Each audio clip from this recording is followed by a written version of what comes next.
Can you imagine your destiny in the lion's den? But you know what happened to people? Shadrach, Meshach, and Abednego was in the lion's den too. And they came out on stage. Yes, yes, yes. Good evening, ladies and gentlemen. People of West Bay, people of West Bay West, and people of Grand Cayman, as we know, TMR is pumping this out all around. Welcome to the Bolton's Avenue meeting for Miss Julie Hunter, the next MP for West Bay West.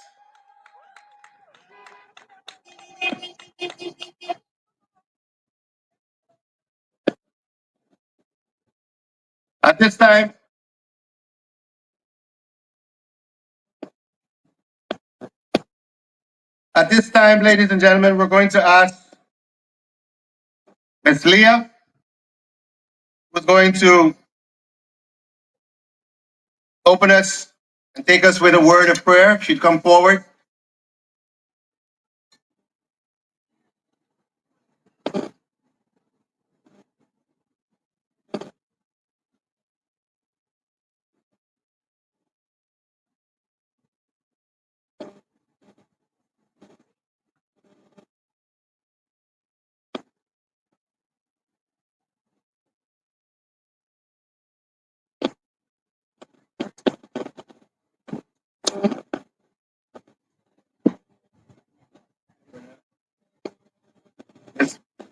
Miss Brunella.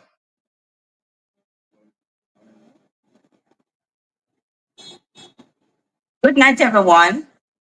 It's a privilege to be here this evening. I'm excited about my friend Julie Hunter. She has been a tremendous woman of God. I love her to my heart. She's a genuine person. I'm going to pray, but I have to say a little thing about her. This one, I don't know if it was here the first time when I came, but I can tell you about her. I don't have to ask. This is one of the best you can find. And if you lose her, you lose it all. I can tell you that this woman has been so. I remember when I was going through a situation when everybody turned their backs upon me and there was no way to turn. But she was the one I went to, and she stood up for hours, worked with me, helped me in every area. She's a people person. She's a woman of God. She's a heart of gold. She is a powerful woman. I can't explain from my heart right now. I wasn't prepared, but I can tell you that this is one of the best candidates you can ever find in West Bay. Best. So tonight, I'm asking you, please don't miss the vote for Julie Hunter. Let, let us pray at this time. Father, we just want to thank you for this opportunity that we can able to come into your presence another time. We lift you up on you. We adore you because you are worthy to be praised, oh God. But there is none like you, Lord. There's none like you. You are God all by yourself. And tonight, God, I pray for this, oh God, for this meeting, that everyone who are here this evening, that the presence of God will speak to their heart, touch their heart, tell them to do the right thing. Lord, in the name of Jesus, touch your daughter. Oh God, strengthen her, Lord God, in this season. Bless everyone, my God, who have been taking part in this meeting tonight, God. I pray that God will help her, Lord, to be strong and to be bold because you are with her. Bless this meeting, I pray, God. I present everything into your hands. Bless everyone who have worked together in this. And I pray that God will be with us continually. Be with your daughter and cover your people under the blood of Jesus. We bless you. We honor you tonight for all what you're doing and what you're going to do. And we tell you thanks, Lord, for a great move in the name of Jesus. Amen.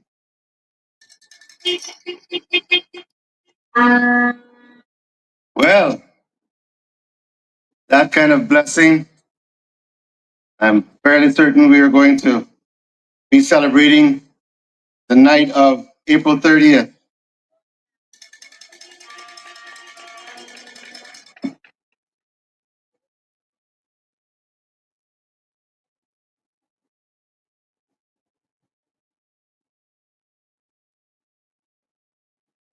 Ladies and gentlemen, by now, most of you have heard the infamous infomercial speech. But let me do an honest assessment. I'm going to pick it apart in a few sections. So I'm going to give you now, and then I'm going to introduce somebody, and then we're going to do a little bit, so you can feel how long that 4 minutes and 59 seconds was, that infomercial.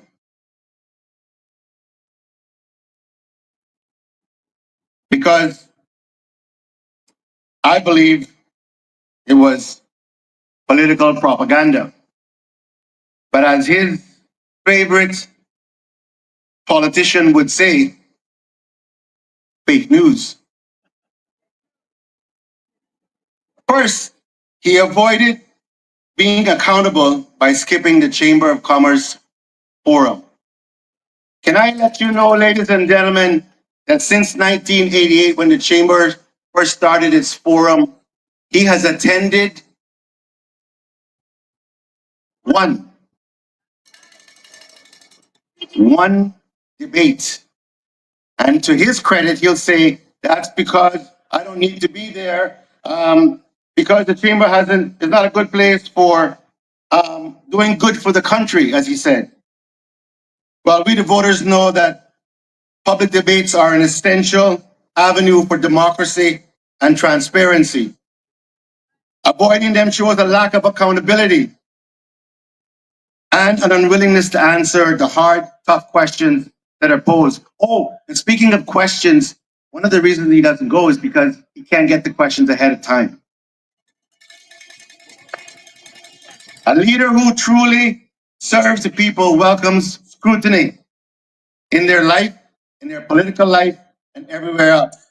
Instead of dodging it, his absence is not about doing good.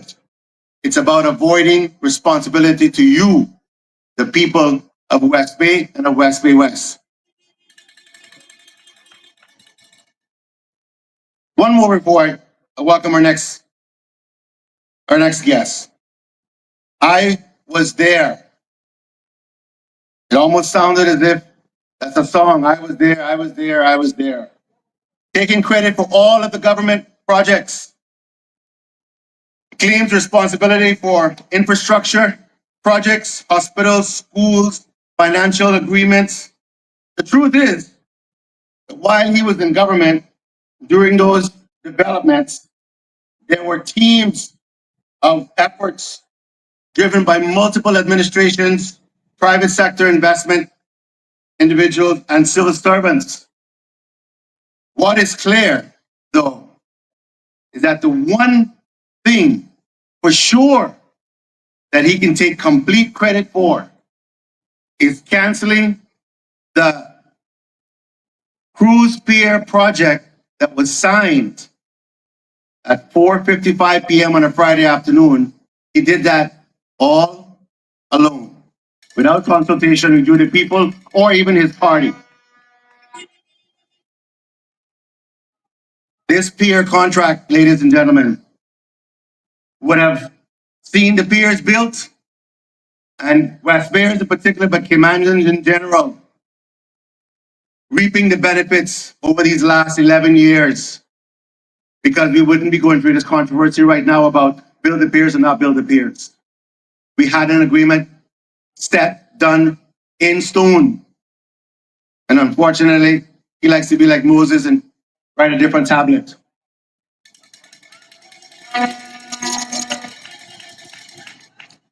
Lastly, let me say, most of these accolades that he is praising himself for, they're over 10 years ago. There's nothing been done of significance in West Bay for the last 13 years.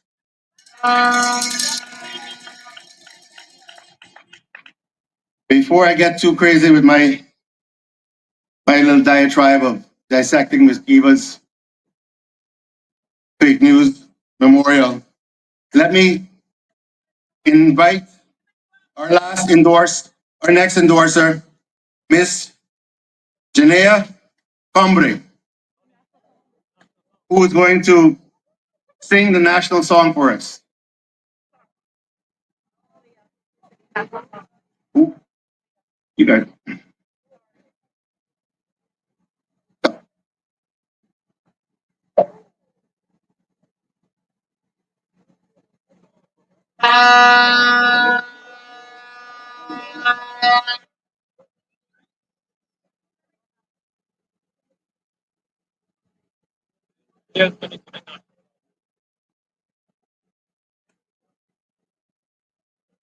Okay, unlike my friend, I can admit to my mistake. So Miss Leah is going to do our national song. My apologies to her.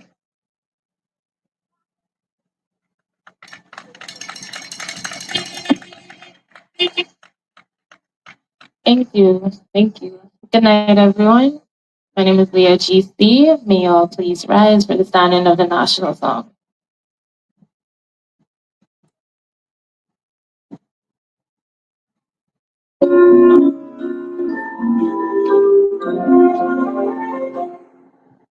Oh, your star of golden trees open,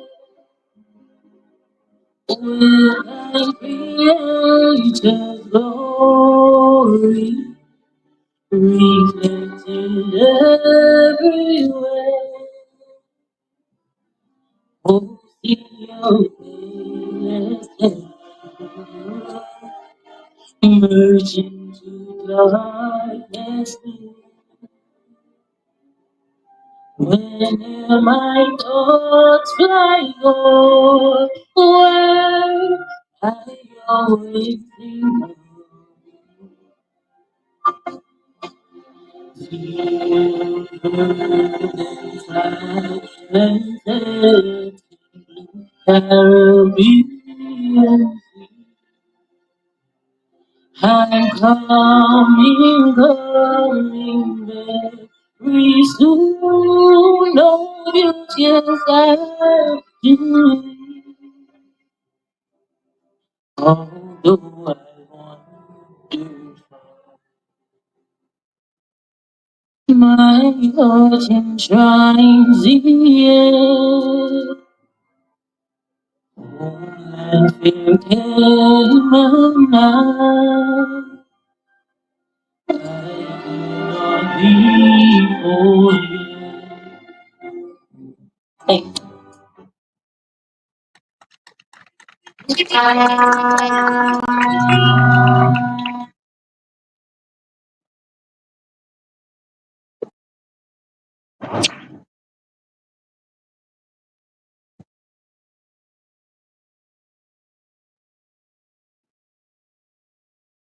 All right,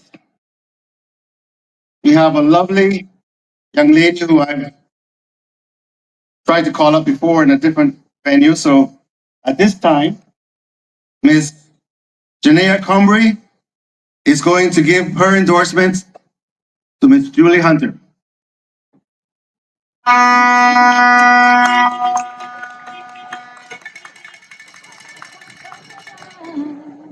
My testimonial for Miss Julie. Good evening, fellow citizens of the West Bay community. My name is Janea Cumry, and I have come before you to explain what a great role model Miss Julie is for your neighborhood, for the community, and your neighborhood, and the youth. I myself is a young Caymanian, and I can tell you one thing for certain: growing up was not easy. Where I live, we almost never see no politicians or any people who associated with the government, except for the police, of course. Miss Julie is a whole different scenario. She is always there trying her best to provide for the community. Long before running for election, I've known Miss Julie for 6 years. And trust me, I can recall my mom calling Miss Julie saying, I don't have any, Miss Julie, I don't have anything for the kids. And Miss Julie's response will always be, I'll try my best. And always did come through for my family. And I can assure you she will be there for other families as well. Vote for Miss Julie for the West Bay West community.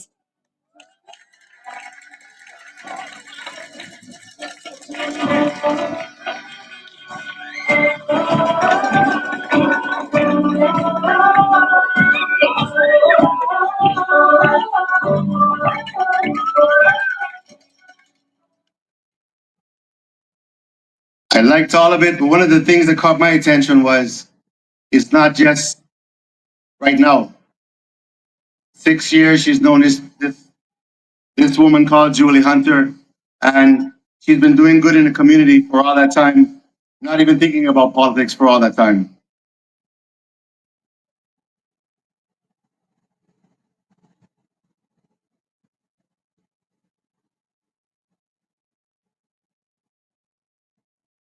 Financial scandals and blacklist defense. My friend claims he came out off of the financial blacklist and implemented many tax agreements. Well, he did sign a significant number of tax agreements. I was there. I happened to travel with him quite a bit. So I know he signed them. Because that is true that he was Minister of Finance during that time. But what he doesn't mention is the fact that the Attorney General's office and his technocrats and his civil servants were the guys who put all of this together and did it all. And all he had to do was sign the paper. Not to mention that during his tenure, it was marked with repeated controversies of mismanagement and reports from the Auditor General's office. His time in office did not prevent those things from happening. A leader must be proactive, not reactive. His fourth claim of misadventure in his fake news was housing and infrastructure promises. He claims he built homes in West Bay. West Bay. The housing crisis in the Cayman Islands is still a major issue, with many people unable to afford homes. The recently built 19 homes are far, far from enough. And with many of his many promises for housing having gone unfulfilled, where is the long-term housing plan? You've had government several times. Where is the long-term housing plan?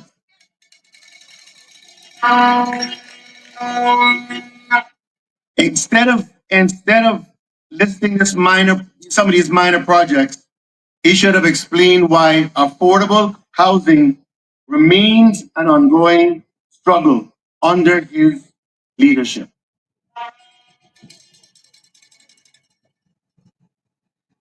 Ladies and gentlemen,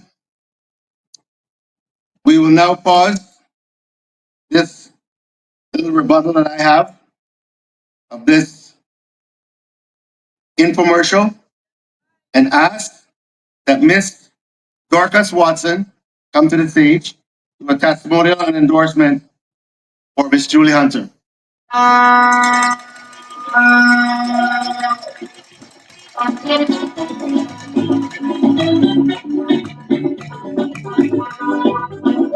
Good night, West Bay. Good night, Cayman Islands. I am privileged this evening, privileged for more reasons than one. I am here to endorse and to give a testimonial for Miss Julie Hunter. And the reason why I call it a privilege is because I do not have to second guess her. She's a woman, a Christian woman of caliber. So I can stand with my shoulders strong and say without reservation, what a woman. What a woman. What a woman. I am here tonight to share my testimonial simply because it's the first time I've ever taken to any political platform. Because I've always been a civil servant, I am now retired and unbridled. So therefore, I have a voice and I'm using it for purpose. Many of you may not know that I no longer reside in these beautiful, beautiful Cayman Islands. Let me tell you, there's no place like home. None. I no longer live here because I do not have a choice. I cannot afford to live in my own country. That is what successive governments of the past has done for me, for us, for many of us. We choose to run where we can. The only country that will take us is the UK because we're citizens. And we're there because, not because I want to say I live foreign, but because I cannot afford the cost of living. I've worked 30 years and cannot afford the cost of living in the Cayman Islands on a pension. Anybody feel that way? That is what successive governments have gone to sleep and let happen to my beautiful Cayman Island. The other thing that they did not do, and the other reason why I'm here to speak, I have spoken to many politicians over the years asking. I have a beautiful daughter. 31 years ago, God blessed me with her. She's autistic with some challenges, very talented and beautiful young lady. She's here tonight. She's here tonight, and we're back here. I left the country to go with her as well, so that education that is very limited here in this country, very limited here for persons with disabilities, opportunities for persons with disabilities to be afforded to them, it's next to impossible. And so I've taken her overseas to give her exposure, to be able to have access to some of these opportunities. Let me tell you, when I sit here, I sit in the UK, and people say, "Where are you from?" And I say, "From the Cayman Islands." And they say, "So what are you doing here? Why are you here?" The reason why I'm there is because my country, my successive governments failed to provide us what we call a purpose-built facility. It's been promised for years. You guys know it as the Sunrise Adult Training Center. It is a purpose-built facility that is needed for the persons who do not have the other. Let me tell you, I could go on, and I've been given 7 minutes, and I'm very conscious of that time. But until the governments put together and bring programs in a purpose-built facility or programs within the existing facility, do you know most of those students can only go to school? Most of the clients can only get room in that facility maximum 3 days a week. Do you know that? That is in an affluent country called the Cayman Islands. They don't have rights here for persons with disability. They don't have rights. You go there, that's why we're there, because you have a right. You can demand things. Here, NAU gives those persons a chance if they choose to. And they take it back every 3 months. You got to reapply all over again. So people, wake up. I'm wrapping up now, Miss Julie. My 7 minutes is almost up. Wrap up. Wake up, Cayman. Wake up, West Bay. And put change. Activate the change. Make a difference. And vote Miss Julie Hunter in West Bay. Vote across. I'm speaking to the Cayman Islands. The Cayman Islands National Party are not novices. They're not former politicians that have lied to us. They are politicians. They are professionals. They're not politicians. They're professionals who are qualified in their own right in their areas of specialty. Let us have fresh blood. Let us have fresh ideas. Let us, instead of giving another 4 years of foolishness, let us vote for change that is going to make a difference for you and me so I can come home. God bless you and God bless the beautiful, beautiful Cayman Islands.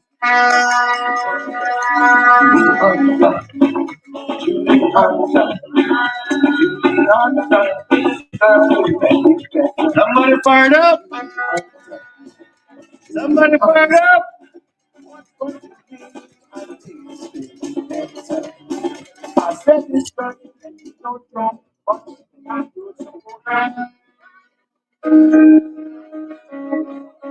Today we come together to honor the women who shaped our history, our families, and our communities. In the 1940s, when many men were at sea, Cayman was known as a matriarchal society.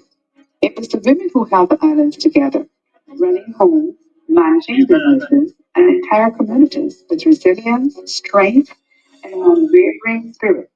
Being a seaman had been gone from Cayman in this first trip about 4 years before he ever returned. Yet, despite their vital contributions, these women were denied their fundamental rights. They could not vote, could not run for office, and had no seat at the table to influence the decisions that shaped their lives and futures. Women were left at home.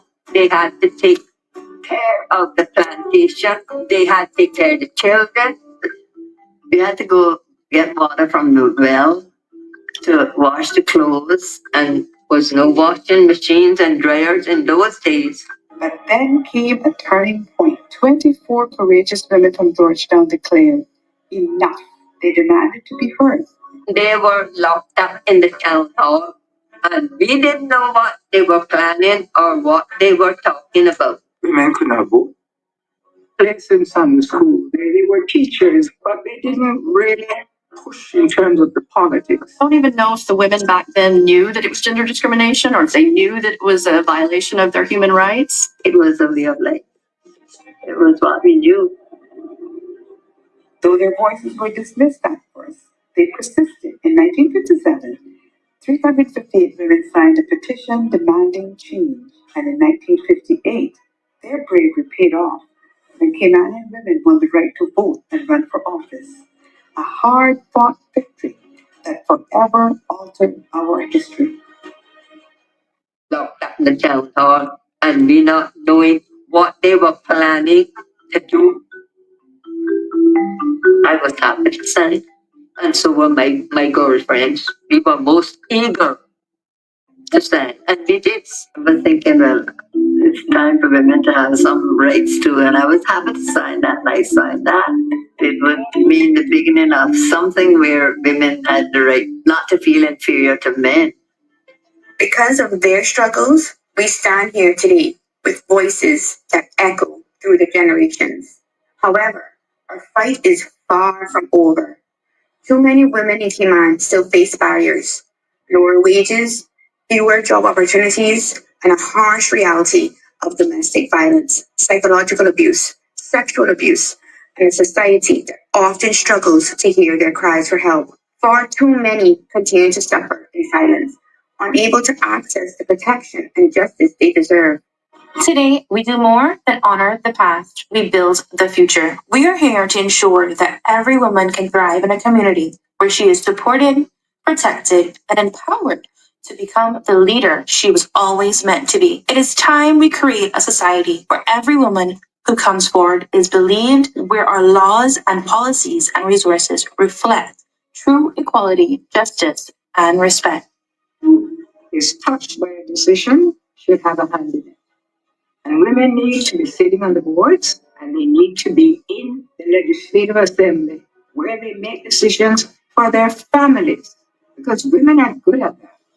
That is why we stand with Julie Hunter, a daughter of Cayman soil and a leader with integrity. In 50 years, we have only been able to put 10 women in the Holland Halls of Parliament. That is an indictment on the Cayman Islands. Julie Hunter is not just a candidate, she's a leader who understands that progress doesn't come easily. It's fought for. Just like the women of 1948 and the women who first voted in 1959. Just like all of us here today, this is our time. This is our moment. We don't just celebrate the past, we create the future. Stand with Julie. Stand for West Bay West. Stand for the future of Canaan. Honor the past, empower the future, vote for Julie Hunter.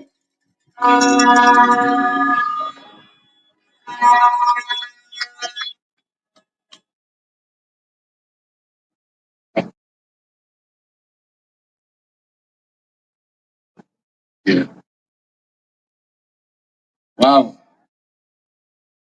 Lovely video. Guess what we're going to do, West Bay West? Guess what we're going to do? We're going to make a change. We're going to add to that number that's been to the Legislative Assembly, now called Parliament. We're going to do that. At this time, Miss Leah GC is going to come and give us a rendition of her specialty.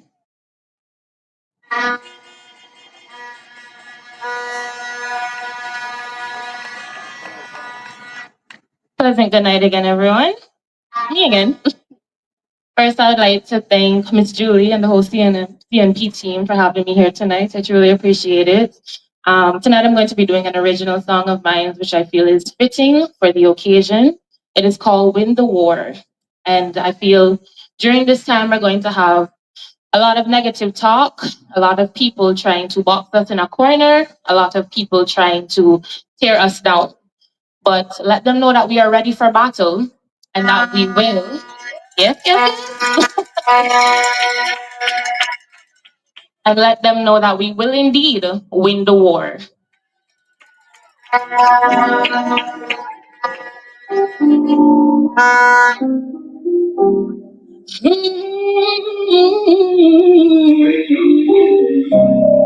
Hey, yeah. Na, na, na, na, na, na, no, no. They try to bring us down to our knees. Shut us up, they won't get that peace. Nah, nah, nah. Hey. They try to hold us back, tell us what we can be. Don't be fooled by what you see. Nah, nah, nah. And I'm tired of the back and forth. Tired of all the fake people. Tired of all the grudges they hold. And I know that our days will come. We will rise from the ground. And this won't bring us down. They try to knock us down, we're still standing tall. 10 times again. We don't care if we risk it all. We want a new starting end. We gon' fight till it's our last. From the beginning. Tell us who we gotta face. Let the battle begin. We gon' win the war. Let me get it pop, guys.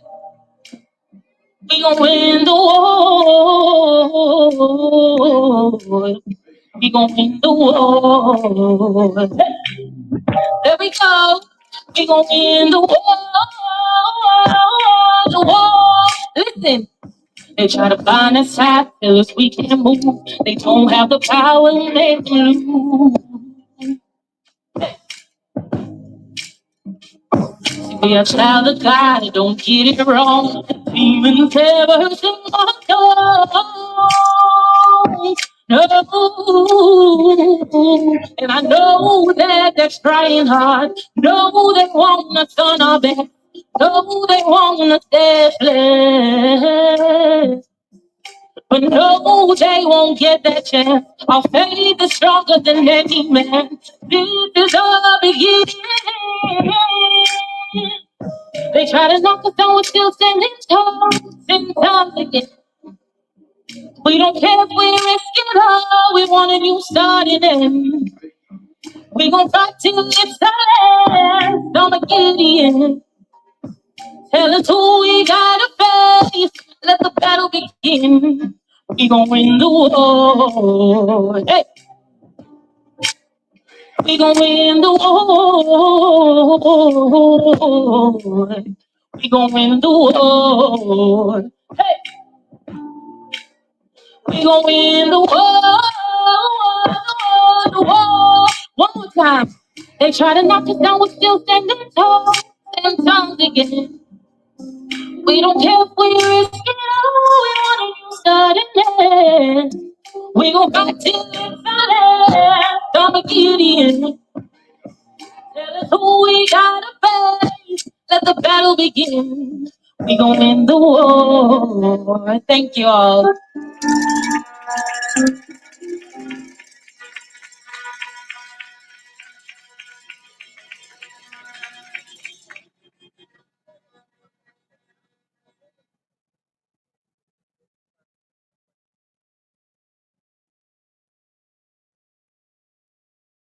Music is critical, you know. And if you learn it, you like to be, you always like to be singing it or playing it or something. When you learn it, it's critical. Yeah. Nobody can show you. You got to show your own self.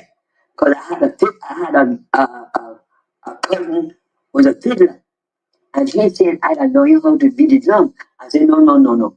I never know you how to play your violin. So you leave me alone now, let me see if I can beat that drum by myself. And sure enough, when I learned to beat the drum myself, I got up and told him, oh, he said, well, come here first. Come, me and the killer was from most neighbors, he got sick, was first coming. He said, I'm not going to show you nothing you don't know. I said, that's what you say. When you learn anything your own self, you better and you fool on and body. Because you may never know.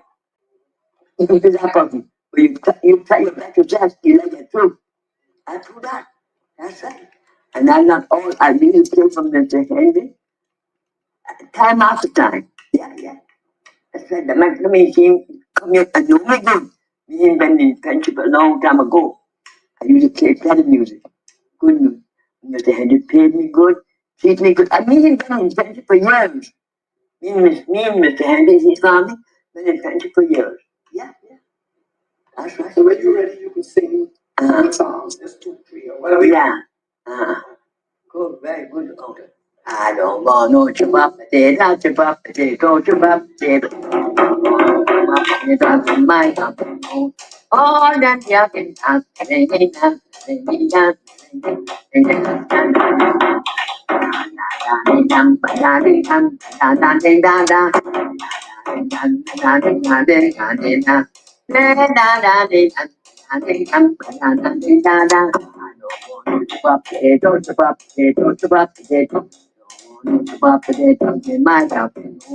if you want to keep up with it, you want to dump it, hold them late. Oh boy, them days used to have fun. Me and you get together now. And you should make it, get the word, get the song. Let's say, on the camp play, child. Listen to my cousin or me, you first cousin. Listen to her now. And I say, I don't want no chip up potato, chip up potato, chip up potato. Don't want no chip up potato, get my dumpling home. You see, hear that? You hear how she got? On the camp singing like that. Oh, boy, these are good fun though. These are good fun. Good day. Everybody love one another.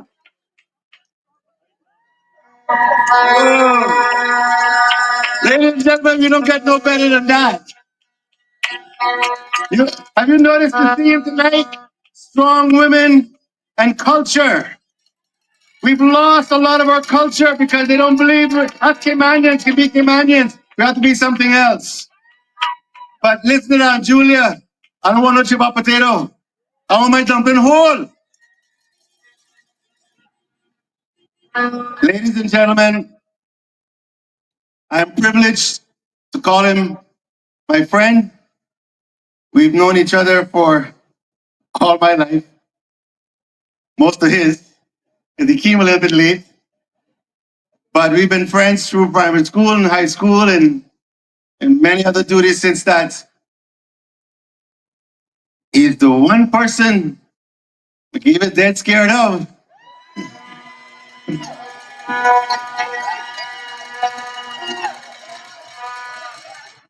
He said, let me give you a little secret. So he called me and he said, He said, no, don't worry, I gotta let it out. You're not gonna tell me that. He said, I want you to work something out for me. Get Julie to run. Get Julie to run, because Mario gonna run. And if Julie runs, that can break Mario, then I can win easy. I said, but why would I get Julie to run just to get that don't make any sense? No. You'll see. Because then after that, after I win this time, then I can endorse you. I said, but you should have endorsed me 8 years ago. That didn't happen. Promises. And guess what? I did a lot more in the speeches, but that's okay. Ladies and gentlemen, please welcome to the stage my friend Mario Ebanks.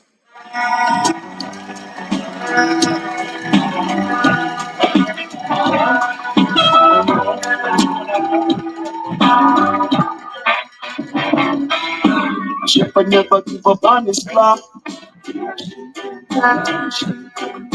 Shepherd on the sheep no matter what.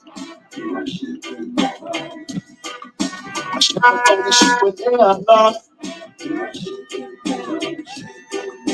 Shepherd on the sheep and then you come.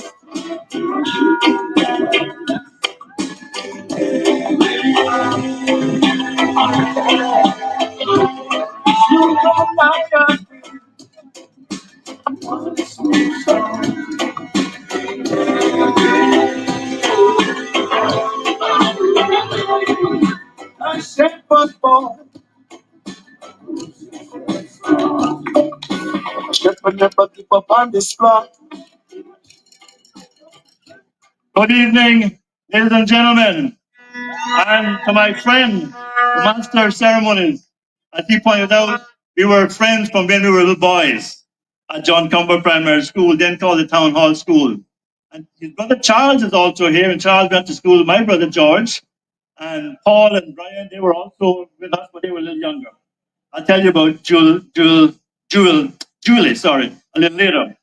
But I want to welcome all the crowds here this evening. I tell you what, when I look out and see the crowds gathered here, and those in your cars, and those that are listening on live stream, and those who are in their homes, I am telling you tonight, change is coming to West Bay West.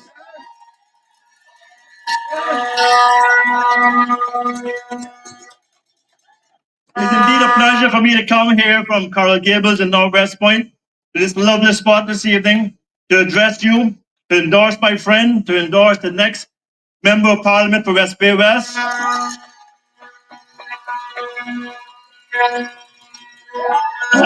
And such a beautiful evening here in Town Hall Crescent, Bolton's Avenue here in West Bay.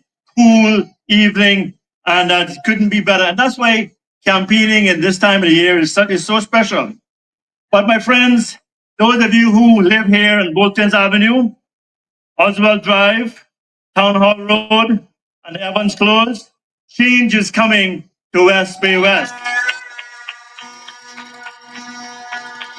And those of you living on Crescent Close, Jefferson Road, and even Captain Allen's Road, help is on the way.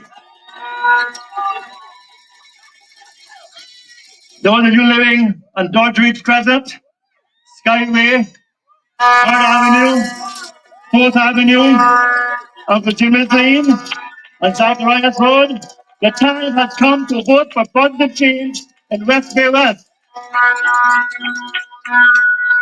And for those of you who are just joining now, as the Master of Ceremonies mentioned, my name is Mario Ebanks. I'm delighted to be here this evening on this stage.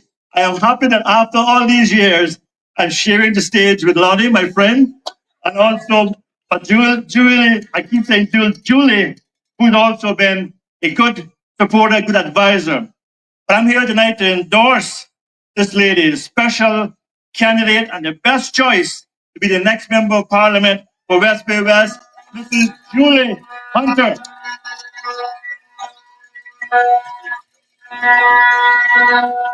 Ladies and gentlemen, Many of you may recall the 2021 elections.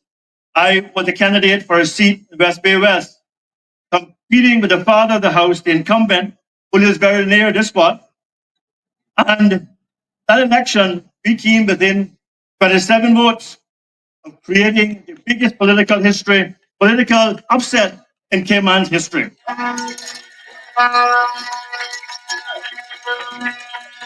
But in these 2025 elections, I decided not to run. And so I want to remind you tonight, voters, those who are here and those who are watching, the greatest of respect, that sometimes in life, we don't get a second chance to make a good decision or a second chance to correct a bad decision. So I'm encouraging you here tonight to make a great decision on 30th of April 2025 and elect Julie Hunter as the next MP for West Bay West. My friends, when good, compassionate, and caring people like Miss Julie Hunter steps out into the busy and difficult arena of politics, we need to listen to them, uplift them, not tear them down, and give them a fair chance to prove themselves.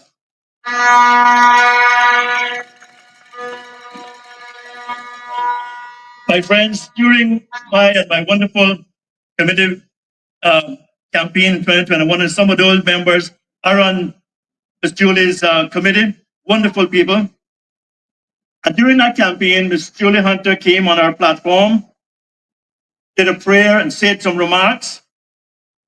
But after my slim loss in 2021, and shortly thereafter, suddenly losing my elderly but dear mother, Julie asked me for my support if she decided to run in 2025. And I said I would support her.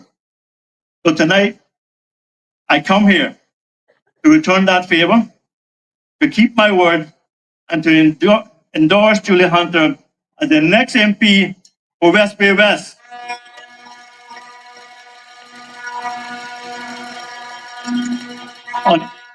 On April the 30th, my friends, let's finish the job that we started in 2021.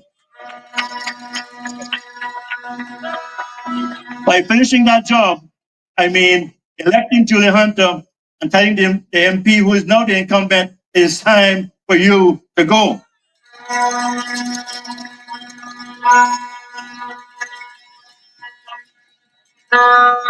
I told you about Lonnie and I in Duncumber School, but Julie went to high school with my twin brothers, Carlos, known as Decky, and Philip. She called him Philip, and one day she asked me, "How's Philip doing?" I said, "Who's Philip?" Well, Don, my brother Don, twin brothers. But she went to school with them, and they were all friends.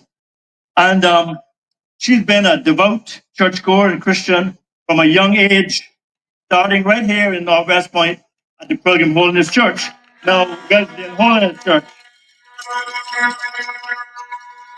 As you all also heard, she's had a long career in the banking industry and is a lifelong steadfast advocate for families, seniors, and young people in need of comfort and care.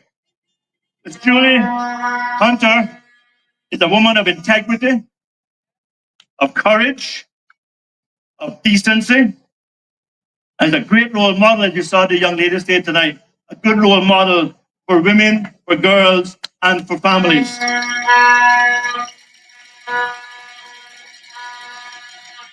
But my friends, I hope you didn't expect me to come into the Lion's Den to only endorse Ms. Julie. I also, before I continue endorsing her, I want to, as the Master of Ceremonies has also done, I want to remind you of a few facts on the public record of her opponent in West Bay West, the 40-year veteran who was first elected in November 1984. He continues, as you know, to crusade about all of his achievements. But he conveniently forgets to mention all the damage he's also done to these beautiful islands and to our future. Well, my friends, let's be honest. My God, if you worked anywhere for 40 years, you'd have to have some achievements too, right? So that's nothing unusual. 40 years.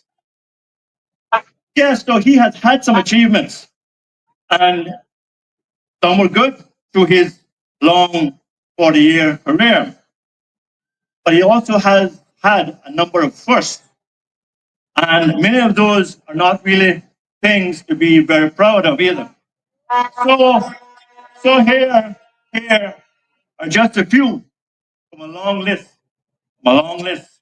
One, in 1990, when he switched to the opposition in the House of Parliament, then it was called the Legislative Assembly, he was responsible for blocking the Master Ground Transportation Plan.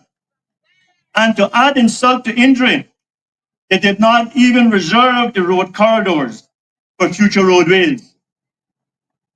Now, in 2025, 45 years later, we are paying the price with traffic gridlock and limited space to build new roads. But yet, he wants 4 more years. Will you give him that? 2, in 1996, when he was the Minister for Community Development, he piloted the National Pensions Law and Regulations, a very good package. I was there with him. But since that time, he has been a legislator and has done nothing to improve pension legislation, enforcement, or retirement planning benefits for Caymanians. But yet he wants 4 more years. It is time for him to go.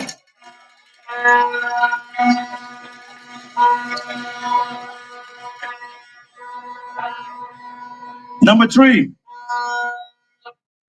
in 1997, 1998, he was removed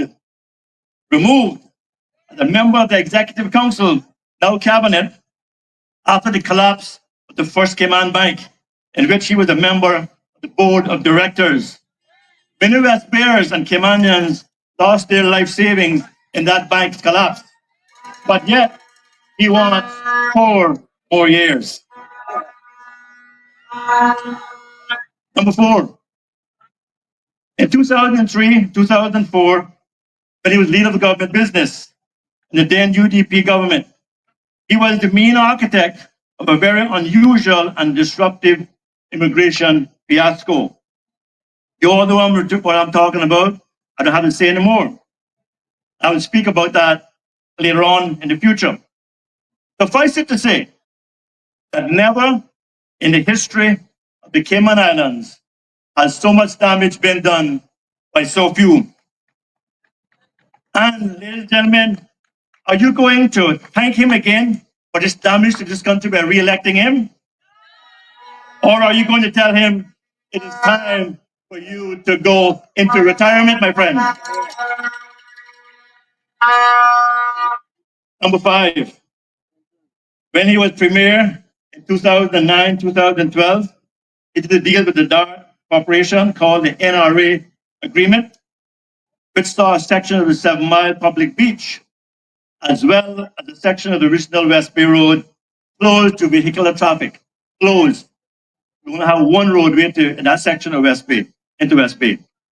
Number 6, in 2012, when he was the first premier of the Cayman Islands, he was again removed from office by the governor and Legislative Assembly as a result of being arrested and under investigation by the police and the UK authorities. You remember that one? You remember that one? Number 7, ladies and gentlemen, you may recall that as a result of a common assault against a female worker at the Coral Beach Bar and Restaurant, this same 40-year veteran MP was prosecuted and pleaded guilty in the courts. In December of 2020, he was convicted and penalized with a 2-year suspended sentence. Another disgraceful saga. But yet, he wants you to give him 4 more years. Are you going to give him 4 more years? No, no. Number 8, after the 2021 elections, he became the Speaker of the House under the PAC administration. However, after another incident that was well known and publicized at the Ritz-Carlton Hotel in September 2021, he was removed as the Speaker of the House in October 2022. There's a pattern there, guys. There's a pattern. And this is what you also have to keep in mind. This next word. This matter, sorry about the water, but it appears very bright and warm and everything else beautiful. But that matter that I'm talking about, involving those 2 Caymanian ladies, went to court, and as you might recall, in May 2025, next month, after these elections, that court case is scheduled to reconvene back in court. Think about that. But yet, he wants 4 more years. Number 9, he had another first during his 40-year public career. Miss Julie Hunter's West Bay West opponent was awarded the prestigious OBE by the late Majesty Queen Elizabeth II. But as a result of his arrest and removal as Speaker in 2022, the new sovereign King Charles ordered that OBE be stripped from him. It was revoked and returned by our West Bay West incumbent. So embarrassing. The first time that ever happened. So embarrassing. Another black eye for the Cayman Islands. Number 10. West Bay West incumbent has no regard for a long-term sustainable development plan, population balance, or carrying capacity. In fact, he has publicly called for 30-story and taller skyscrapers in Grand Cayman. And we have the video to show you in his own words. Roll the video, please. I'm not saying going to hear the stories. I did tell someone that he said, what you want that for? How far are you going?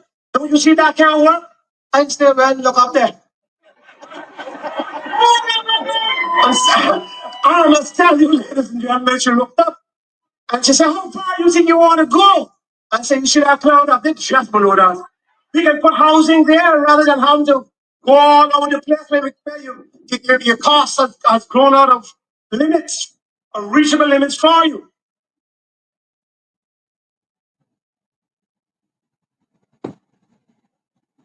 Ladies and gentlemen, if he has his way and gets back in power, skyscrapers will be minor to what he'll do. His record of embarrassing behavior and reckless governance does not end there. In fact, I could talk for hours about it. But here's just one final one for you tonight. Number 11. The West Bay West incumbent has been part of 2 governments between 2021 and 2025.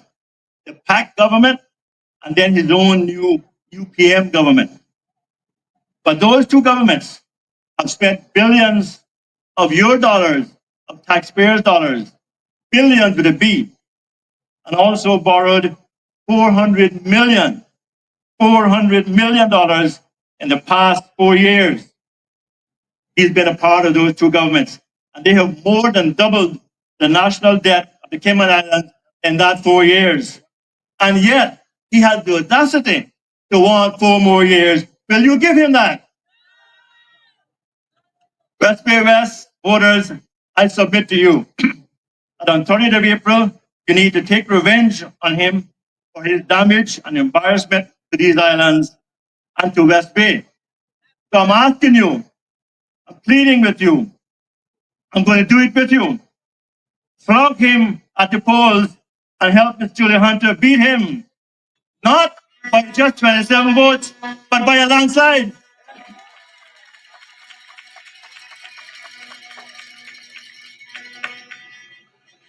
I urge you and I plead with you to support her, and I and future generations of Caymanians will be eternally grateful for you to remove him and to replace him with a much better, really credible person, Miss Julie Hunter. But ladies and gentlemen, as much as I'm loving this, I didn't come here tonight to talk about the past.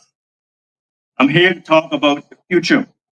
But I wanted to just remind some people who may have selective memory of a few facts about the individual that some of them seem to follow no matter what he does. Remind you of some of the things of his record. But I come tonight to talk to you about the future. And that future for West Bay West is with Miss Julie Hunter, your next MP. So let's just move on. In West Bay West, in the realm of community service, unwavering dedication and advocacy, only a few individuals embody the spirit and passion like Mrs. Julie Hunter.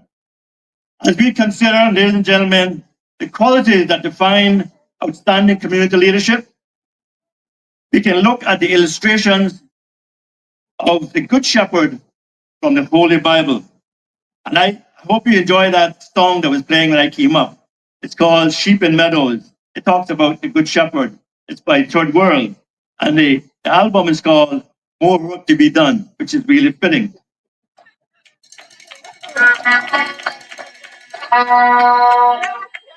But the Good Shepherd resonates profoundly with Miss Julie's approach to servant leadership.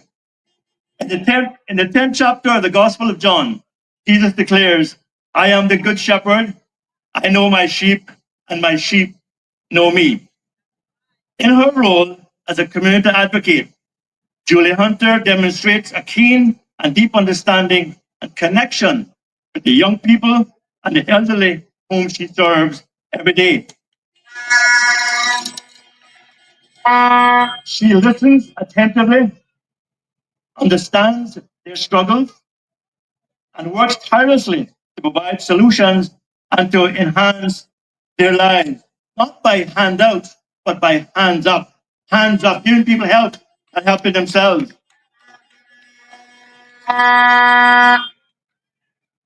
Strengthening and empowering people and helping those who are in need as well, obviously. But similar to the Good Shepherd, Julie's passion for community service is a perfect example of a servant leader. One that you should elect on 30th of April, 2025.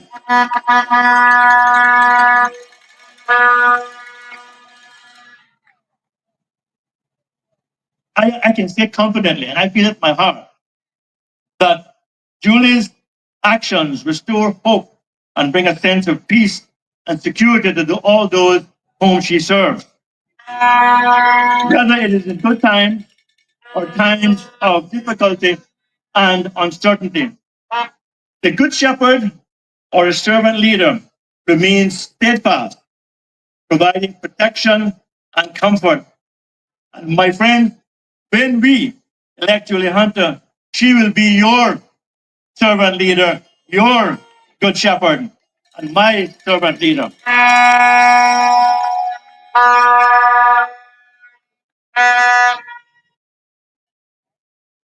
What a beautiful crowd tonight.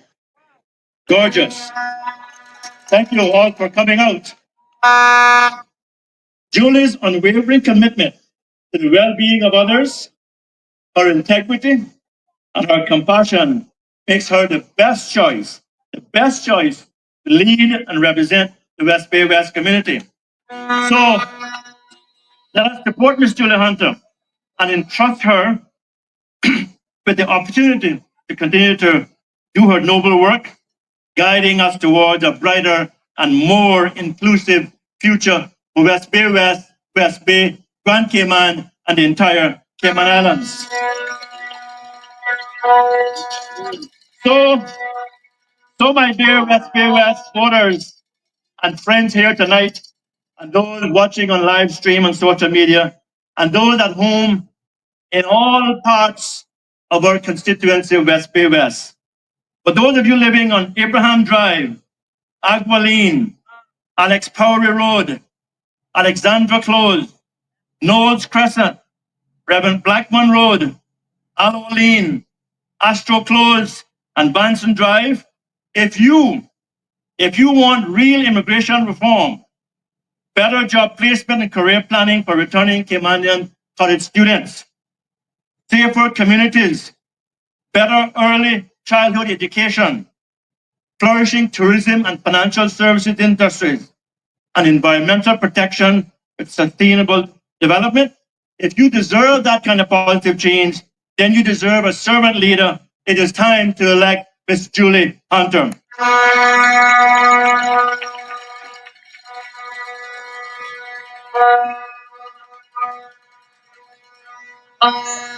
And just tonight, there's a young man who came to this meeting with his grandmother, who finished at university, and those are the kind of people that we have to get the scholarship secretariat started out for, so that Caymanians, when they go overseas to university, when they come back, they can find a job and are productive.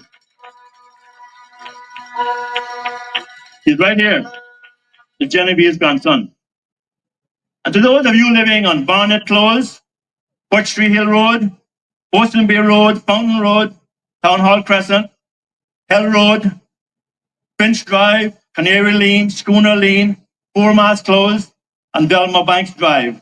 If you want to see a proper transportation plan for the Cayman Islands with fit-for-purpose solutions such as public busing, such as staggered time, and better enforcement of your traffic laws, affordable housing, and better pensions and care for our elderly and young generation, if you want all of that, then you deserve a servant leader. It is time to elect Miss Julie Hunter in West Bay West.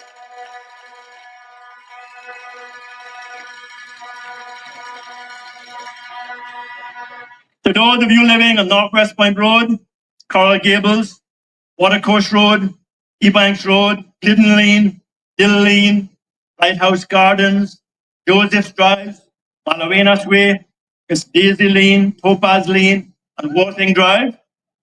If you want to elect an MP who will work every day to address the cost of living, someone who will explore all avenues for health insurance, including coverage for retirees, someone who will make it a priority to fight for an increase in the minimum wage from the now inadequate $6 per hour, someone who will ensure that young Caymanians are given job opportunities and training, and an MP who will upgrade the Labor Act and improve workplace relations. If you want those changes, then West Bay West, you deserve a servant leader. It is time to elect Miss Julie Hunter as your next MP for West Bay West.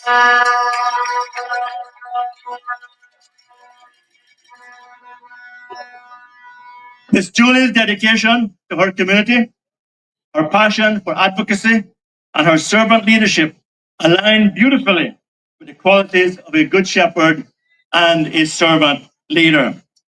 So West Bay West, it is time, high time, to elect Miss Julie Hunter as West Bay West next MP on the 30th of April 2025, only 18 days from now. However, I love all those signs out there, just beautiful. I hope the camera is picking up all those. Wonderful, wonderful. My friends, as you're enthusiastic with your signs and with your horns and with your work, to achieve the goal of electing Miss Julie Hunter, we have to work. We will have to canvass. Talk to your neighbors in West Bay West or call them and help out in a big way or small way, whatever you can do, pitch in. Because in this crusade to bring positive change to West Bay West and elect Miss Julie Hunter, it means everybody, all hands on deck, And there's room for everyone. There's room for everyone. So come to the meetings, bring your friends, talk to people. So in the next 18 days, we must not tire. We must not waver. We must not fear until, with the help of God, the mission is complete. And that mission is to send the incumbent into retirement and to elect Ms. Julie Hunter as the next MP for West Bay West.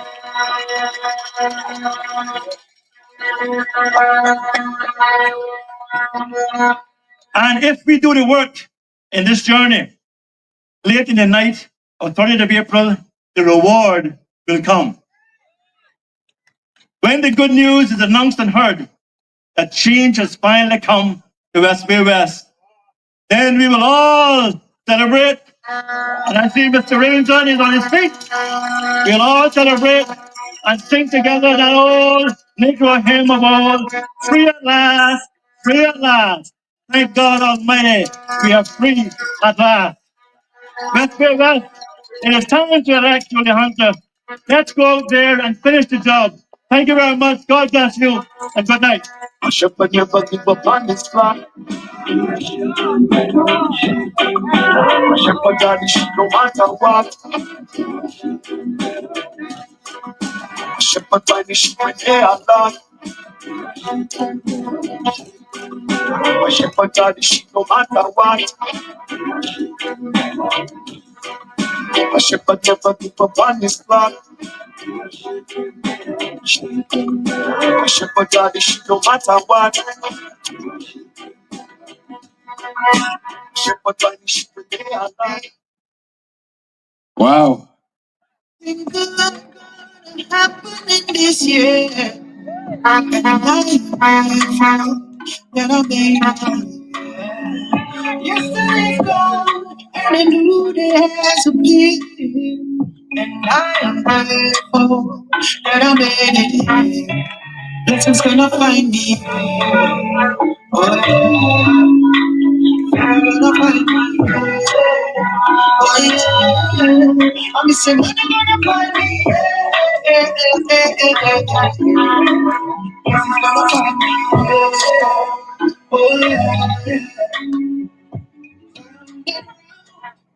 Ladies and gentlemen, I'll conclude Mario's complete analysis by saying this. Makiba Bush's speech is a list of outdated achievements that do not reflect the real challenges facing West Bay today. His refusal to engage in public debates, his history of legal troubles, and his lack of forward thinking and vision make it clear that West Bay West deserves new leadership. It's time for a representative who will focus on accountability and progress and ethical governance, not one who spends more time defending his record than actually serving his constituents.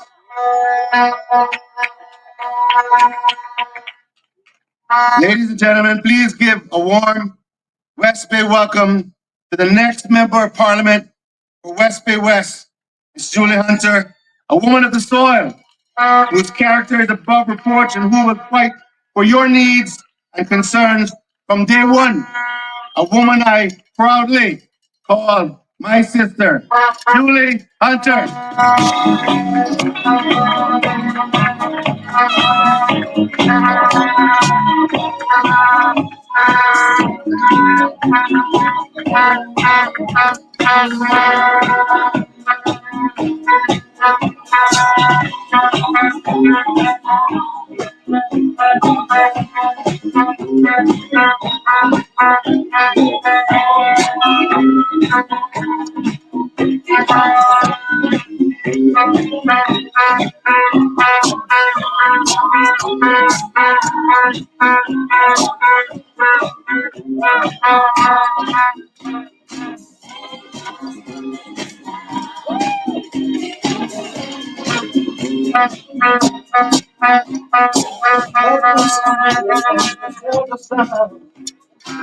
But now coming around, I know I got a long ride to go.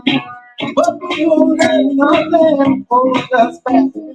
I'm so together, we're passing us forward. Ain't no stopping us now. We are on a roll. Yes. We have 18 days to go. Yes, West West. We're going to do this. Good evening, West Bay West. I am so thrilled with the turnout tonight. So many of you have told me that you're ready to take West Bay West in a new direction, and that is evident by the crowd here tonight. Thank you so much for your support. Thank you for those of you that are watching live stream. Thank you. Thank you for those that are here and also in live stream. I really appreciate the support tonight. And you know, it would be remiss of me to not thank all of those that have helped put the program together tonight, all the endorsers, the ones that spoke, Aaliyah for her sharing her lovely talent, Dorcas, Mario, Janaya. Oh, it's just wonderful. Thank you, Richard, for being the MC, all those that have helped with the audio and video, Chris, Shandas, countless hours, the committee. Thank you so much for everyone that had a part tonight. My son Clint, who orchestrates, always orchestrates, you know him. Thank you so much. I really appreciate it. My people of West Bay West, tonight my aim is to just take you from where we currently are and paint a picture of hope, unity, and prosperity, and where we can be as a people if the right choice is made come April the 30th. Like the video with one of our most iconic West Bay women that you just saw, Aunt Julia. And she said, I don't want no chip up potato. I want my dumpling whole. We do not want no clippings or chip-ins, West Bay West. We want the whole dumpling, and we're going to do that on April the 30th. As a committed citizen who grew up in this community, I have worked hard to make our country a better place, both as a community activist and as a private sector professional. As your next MP, I will be working for you every single day. You will see my work. You will be able to see immediate improvement in the district, as you are already seeing. I will not be wasting your time focusing on legal distractions. No, my people, you won't see that. I will be available to fight for you every day. I bring a sense of commitment, sensible decision making, where our people will come first, where concessions to the overseas developers will be balanced with the needs of our people. We need to start bringing equity into our decision making. Now, let me categorically state, I am not against development. I am not anti-development. But what I am for is sustainable, managed development that will benefit the average Caymanian. When I am elected, I will fight for an updated national development plan that successive governments, of which the incumbent is a part, have failed to deliver. Ladies and gentlemen, the plan hasn't been updated since 1997. And you know, that's why we are suffering as a people today. No plan, no direction, no rules, no time frame, no urgency to get anything done. Yes, no vision. And the Bible says without the vision, the people. And ladies and gentlemen, many of you have told me that you feel like you're perishing. Many of you have said that you feel hopeless.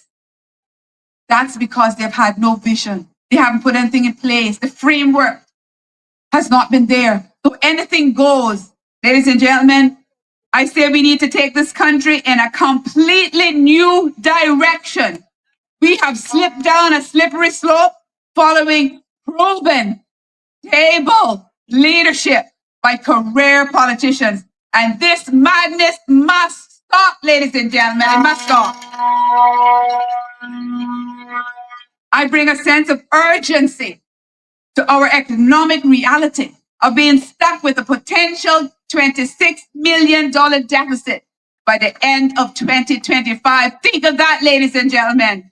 The pre-election report showing a damning light on the state of our affairs as a country. Just imagine, friends, that's the first thing that we will have to deal with. That's what we're going to inherit when we are elected on April the 30th. And all because our government has spent some more on vanity projects. And all for what? To fill their egos, to buy votes at our expense. My people, I say it is time that we wake up. We need to see these last minute smoke and mirror attempts for what they are. Snake oil salesmen. As your next MP, ladies and gentlemen, I pledge to be responsible in my leadership, to be honest in my governance, and to be faithful to the people who elected me.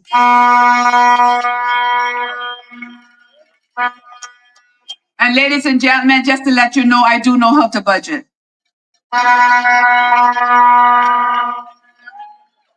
I know how not to spend what I don't have.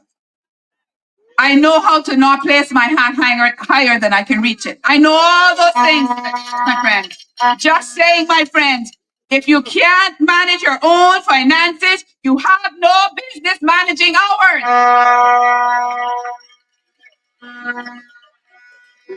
Ladies and gentlemen, I want you to consider again the most recently reported 12 million concession giveaway. I say it is a crying shame. It's a crying shame. How many of you, when you wanted to build your houses, how many of you got concessions? Tell me which one of you got concessions when you want to build your house. But yet we are giving away concessions to wealthy developers for what? Yes, foolishness, you can say that again, because we are not benefiting from it. And what was that for? That was to build concessions on the whole, and on the agreement that 60% of Caymanians would get jobs. Now give me a break. Think about it, ladies and gentlemen. They sold us out to the highest bidder. Where is the 60% jobs that we were promised? Do you have those jobs at the Kimpton, at the Indigo, at the Grand Hyatt? On the hope that we would get jobs.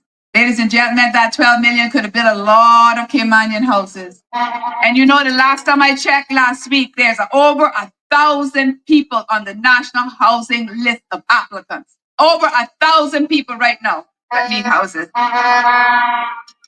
I say that our long-term plan for employing Caymanians in our tourism industry needs serious consideration and restructuring.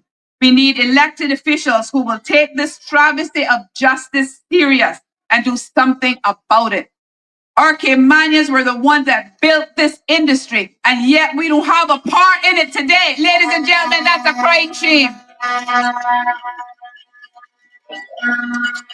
Yes, our current MP put an ad out last week saying, I was there. I felt like saying I was there at the ringing of the bell. That's the only thing he left out. Where was he when our property was being sold out to the rich so that they can qualify for status? Where was he? Where was he when our immigration laws were changed so that Caymanians could no longer benefit from being a Caymanian? Because that's what's happening now. You don't have any benefits as a Caymanian. I don't either. Where was he when our special needs children's health insurance was taken away? Ladies and gentlemen, that's one of the worst that I've heard recently. And where was he when approval was being given for a $50 million school? Let me tell you, he was right there looking on, but refusing to take any action to correct any of these corrupt policies and decisions. Where was he when the West Bay West citizens protested against the disparaging comments made at our people? We are not riffraffs. I was there to stand with our people. And where was he? Telling us in the background that we were troublemakers, ladies and gentlemen. We are not even supposed to stand up and speak up for our rights in our own country. That's how bad it's gotten, ladies and gentlemen. That is all going to change come April the 30th. We are going to send him on the sidelines. In 2022, he stood in our honorable House of Parliament and declared that he would not be seeking re-election in 2025. He said that 40 years was enough. Ladies and gentlemen, he is back again. Ladies and gentlemen, he is back again. Ladies and gentlemen, I say he is back. Are you going to give him 4 more years? Ladies and gentlemen, we have a clip. Don't take my word for it. I have at least 2 years left, I hope. And after that, I'm calling it a day. I'm done. 40 years, 10 years, 10 terms of being elected, 15 years of being directly involved is enough. And so I have announced I won't be running, but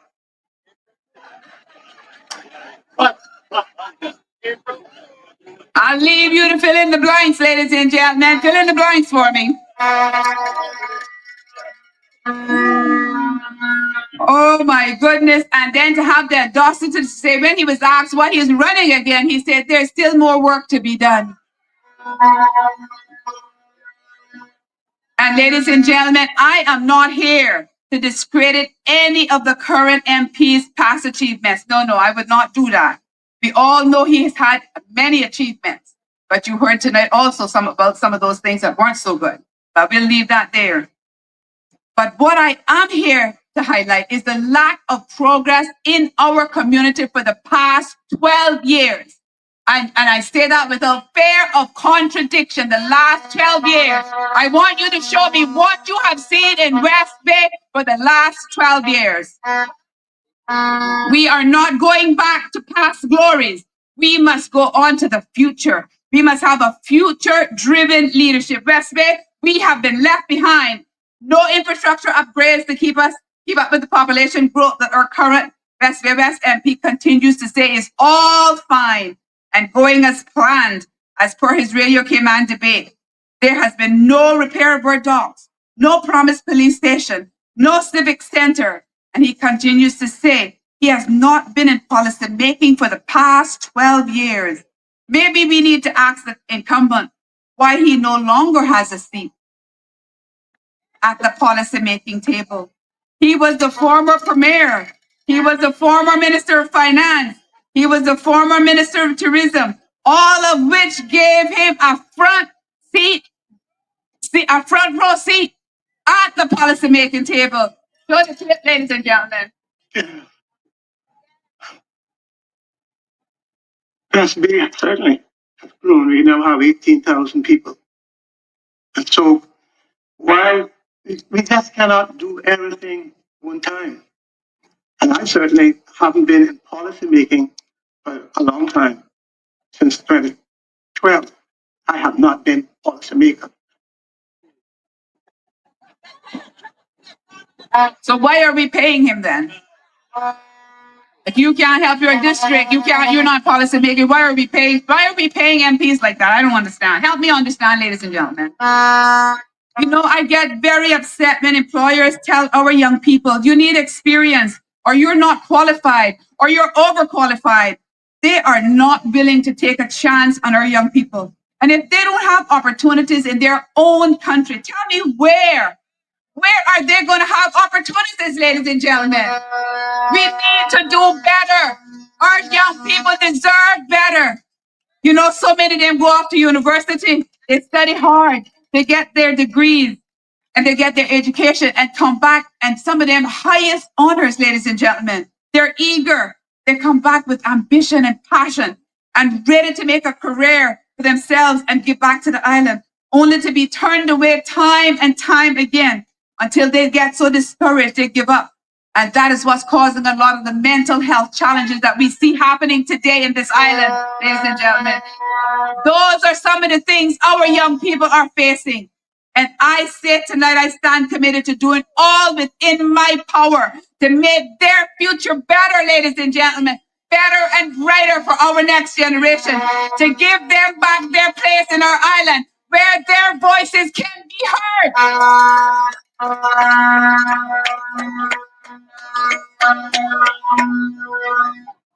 You know, as I listened on Thursday to the young people at the youth social that we held, my heart just soared with excitement at how mature they were in their thinking, how much they had thought they had given to the solutions that they brought to the table. And the fact that our thinking was so aligned with so many of theirs, when they said, and these are some of their quotes, they said, we need a government who cares about our environment, a government who takes climate change seriously, a government that is interested in bringing young people to the decision table, a government that will put practical, reliable public transport in place, a government that will hold our elected officials accountable, a government that will put term limits on elected office, a government that will institute standards for members of parliament. Oh my goodness. I could only say, when I heard some of those young people, I could only say our future is secure with them. I felt so proud of them and was so glad that they had come out to give us their ideas and share with us. I could only say that come May 1st, they are going to have an MP who will take their decisions, their suggestions, seriously and fight for their voices to be heard.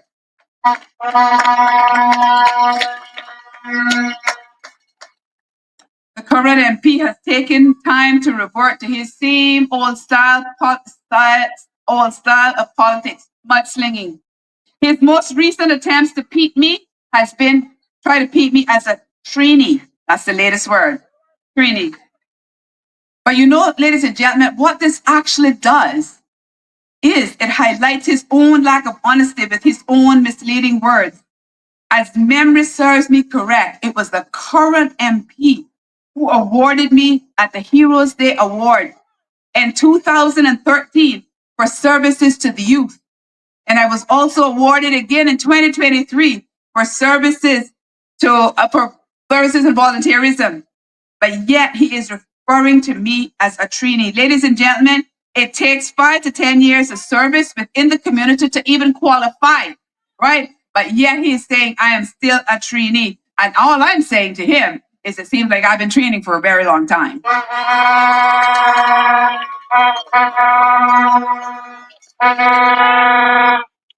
you.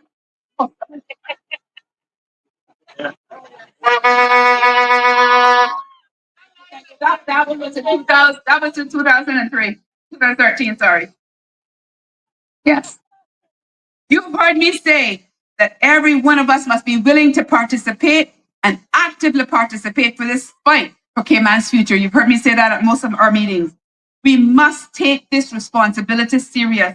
We can no longer sit down and see things happening and not speak up. As a people, we have been too passive. I want to try to help you get out of that passivity.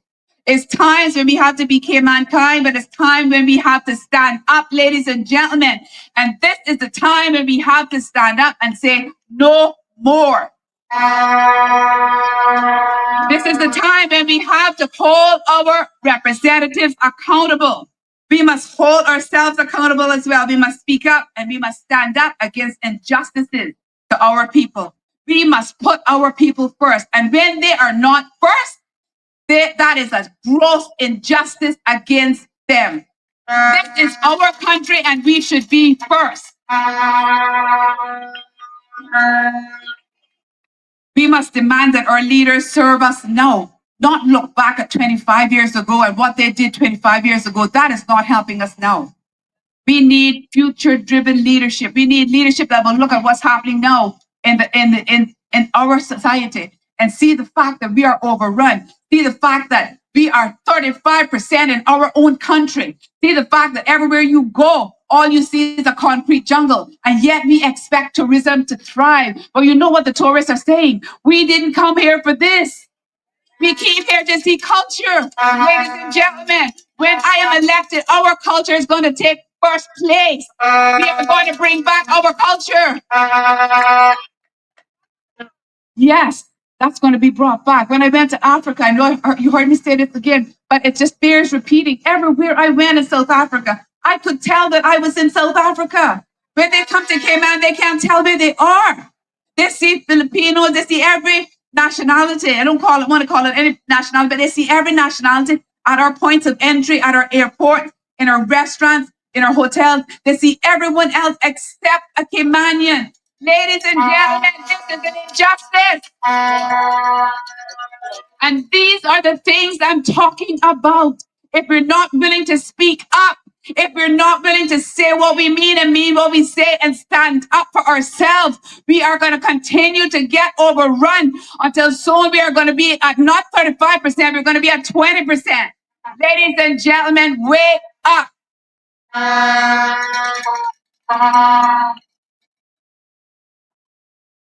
We must demand that they work for the good of their people, even when they're not a part of cabinet. They are still elected. Don't tell me they can't do anything because they have not been in the policy-making chair. I say if he can't do anything, it's time for us to retire him permanently, put him on the sideline, and don't worry, he has a good retirement package. A very good retirement package, ladies and gentlemen. Don't let that give you any sleepless nights. He will be fine. Ladies and gentlemen, you've heard me talk about the plans our party has to fix the loopholes in the immigration so that our Caymanians can once again have a fair chance at jobs and housing, and the overcrowding in this country can pause and we can go back at least to the 7-year rollover policy. We will remove the land ownership requirement from the PR process. We will strengthen our enforcement arm of work so that we can pause and put a pause on certain classes of work permits. That arm needs to be seriously enforced. You know, I heard a story just the other day. Let me just take the time to tell you this short story. I was talking to one of my constituents and she said, Miss Julie, you have no clue what is going on in the workplace. I say, honey, I do have a clue. I know what's going on out there. And she proceeded to tell me this story. She said, not long ago, and I'm not going to call out the establishment here at this juncture. She said, I was at my workplace. And she said, I as a Caymanian was in there. The supervisor came in and she said, yes, we're going to hire her. We're going to hire her. But I tell you what, it's only going to be for 6 months. And then we're going to find a reason to let her go because we are going to get that permit. She said, Miss Julie, I felt like I wanted the ground to take me in. She said, I was there as a Caymanian. They had no regard for the fact that I was hearing this whole conversation. No regard for the fact of how many, some of us are suffering in this island because of those kind of policies and those kind of behavior, and that they get away with it. Ladies and gentlemen, I say to you tonight, that is simply not good enough.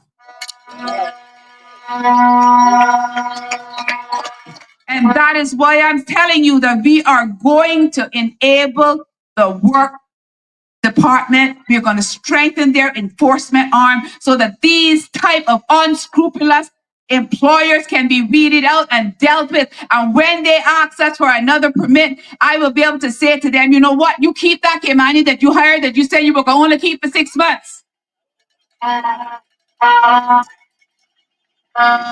Yes, ladies and gentlemen, we've also told you our plans for easing the cost of living and for helping you by offering free health care once again for our seniors and our children, for reducing the fuel factor on the CUC bills and at the pump, for increasing the minimum wage.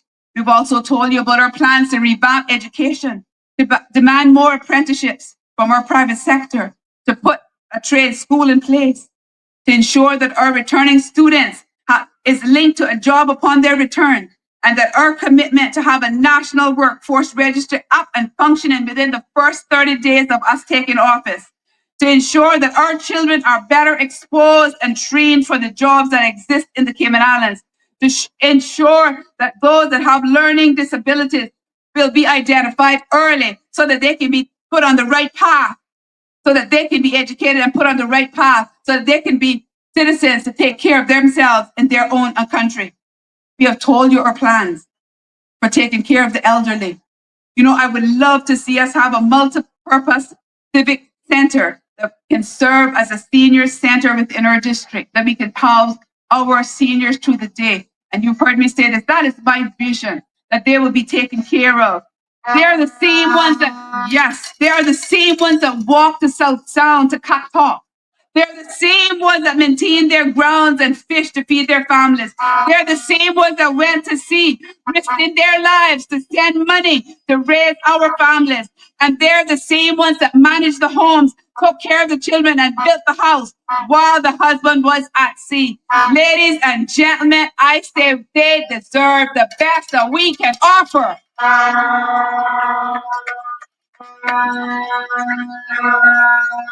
These and many more decisions and policies will be made to make your life better and help uplift you when we are elected. I say, help is on the way.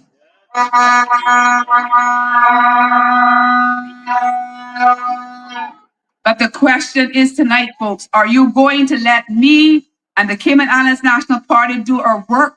Or are you going to believe the same promises again that the MP keeps looking backward to his past achievements and asking for 4 more years? Which one will it be? I submit to you tonight that a system can't be fixed with the same people who broke it.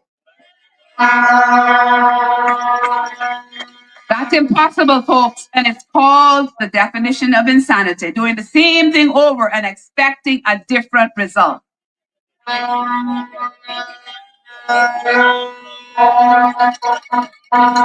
Our next government will make every decision based on this question. Is this good for the Caymanian citizen? Will this make their lives better? Folks, I believe that that's a really good question to ask when things come across our desk. And if it does not benefit, they can't show us the benefit, they can't show us how this is going to improve your life and my life, then I say the answer is going to be a resounding no. Ladies and gentlemen, I have already started working for you. Just as I have heard the calls for the restoration of the Leo Ebanks, and I took action on that. We restored the Leo Ebanks Park last week, and the lights are going to be put in very soon. And the calls for the Lighthouse Gardens Park, that has been promised to them for 13 years. For 13 years with no action. Folks are happy to say that next week construction is going to be starting on the park in Lighthouse Gardens. Ladies and gentlemen, I have opened a constituency office prior to being elected so that I have been able to serve you, the people. Something that has been lacking for a number of years. No constituency office. You realize that? At home. Just saying, at home. Yes, I'm getting paid. That's right, getting well paid for it. Let me tell you. But ladies and gentlemen, my pledge to you come April 30th is that I will continue to work ferociously for the needs of West Bay West and the wider Cayman Islands, all the while upholding my principles of integrity, honesty, and accountability. Yes, accountability. I want you to hold me accountable, transparent. Yes, thank you. And ladies and gentlemen, once you take that bold step, come April 30th, to change and elect me, those are the kind of commitments that I am making to you. Ladies and gentlemen, thank you for your support. And I look forward for a new dawn for the Cayman Islands come May 1st.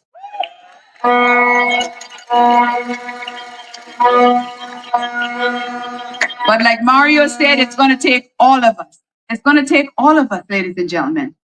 Everyone has to be helping. Everyone has to be sounding the same message. Everyone has to be talking to family and friends. Every single one of you out there have family and friends that are registered in West Bay West that you can call up and say, are you ready to go out to the polls? Do you know what's at stake here? You can have this conversation. And I'm thankful for those of you that have had conversations with people this week. There have been people that have had conversations, those tough conversations this week. And as a result of that, I see those people here in the congregation tonight. So kudos to you. Kudos to you. Kudos to you for taking those bold steps and helping us with this process. And I want to encourage more of you to do that. Those of you that know people, that know your family. I had people say to me, my granddaughters are coming back just for the election. I made sure that they were registered. This is the first time they're going to vote. They're voting in West Bay West. You know, those are the kind of things I'm hearing. So we all need to get on board if we are going to make this happen. And ladies and gentlemen, if we make this happen and when we make this happen, we will all be the beneficiaries come May 1st.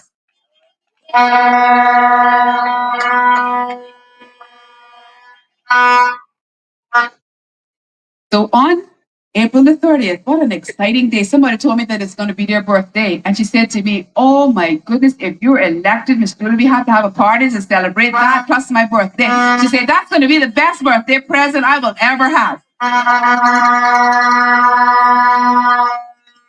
So I am saying to you tonight, on April the 30th, bright and early, get up bright and early. It's going to be an exciting day.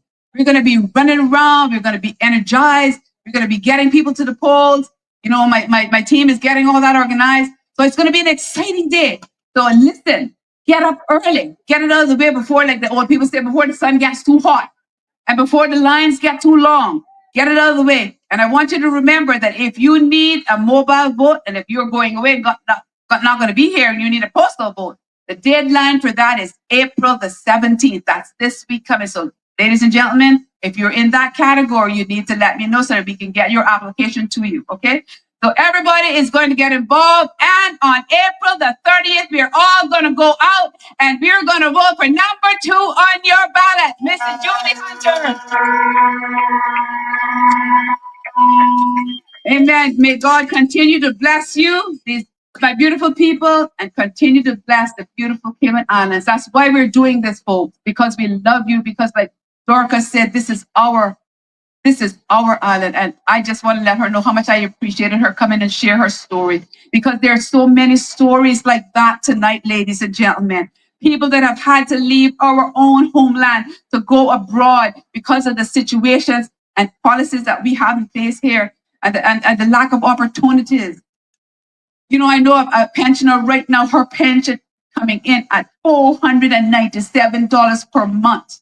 Ladies and gentlemen, in 2025, in the Cayman Islands, what can you really do with $497? These are the kind of things that we need to change. And these are the kind of things that we are looking to upgrade and update and restructure when we get in come May 1st. So Dorcas, thank you for highlighting that. Thank you for letting us know tonight that you want to come back. And if we can do anything when we get in to make you come back, we are going to do that. That's my promise. We are going to do that. We are going to do that. God bless you. Thank you. I love you. That's why I'm doing this. And I know that you are supporting me, and thank you so very much. God bless you. Good night.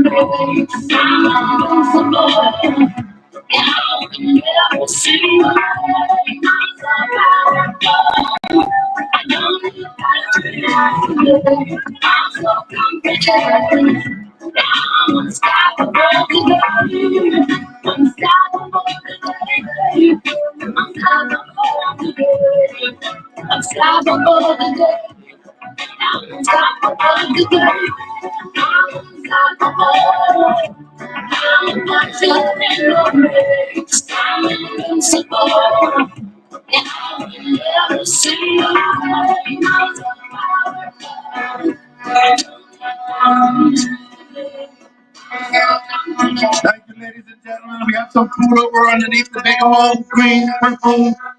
Take a picture over there. Got some food for everybody in that section over there. So please help yourself and thank you for coming out. Thank you, K-Man. Thank you, West Bay West.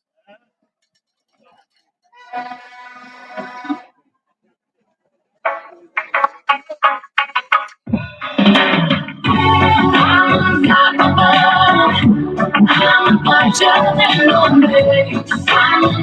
a